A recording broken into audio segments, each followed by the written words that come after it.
Ayan guys, tamang-tama ang dating natin kasi nandiyan na si Father ay sila ay magmimisa na. Maraming bata guys dyan. Siguro may kumpil ba yun?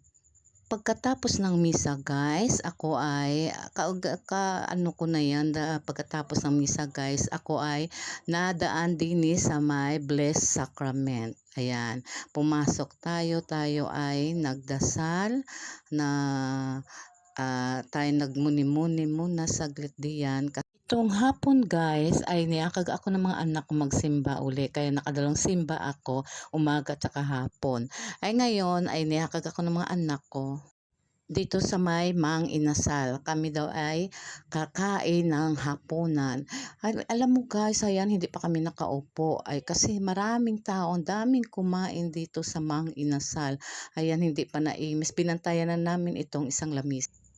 Habang nag-order guys ang aking mga anak, ako muna ay pa-selfie-selfie dahil ako'y nainip kasi ang haba-haba ng pila. Habang nag-order ang mga kasama ko guys, sinamahan muna ako ng anak ko kasi kanina ay bumili ako ng reading glass. Ayan guys, yung suot kong reading glass ay binili ko 200. Pinagsabihan ako ng anak ko ay lalong masisira ang aking mata pag reading glass na hindi tugma sa grado ng mata ko. Ay ngayon ay uh, sinamahan niya ako na patingnan ng aking mata kung anong grado ng aking mata.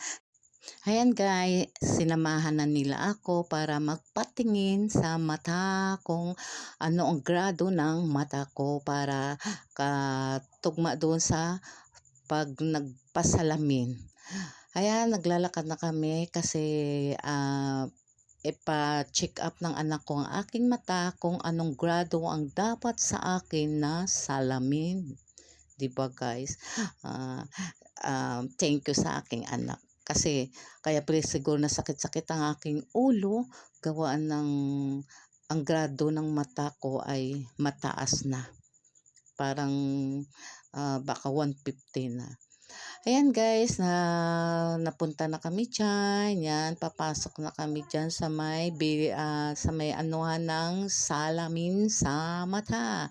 Ayan, ipapa-check up ako ng anak ko din sa mata. Ayan, pinipili na nila kung ano ang maganda na salamin para sa akin. Ayan, ang bait ng aking mga anak, ano.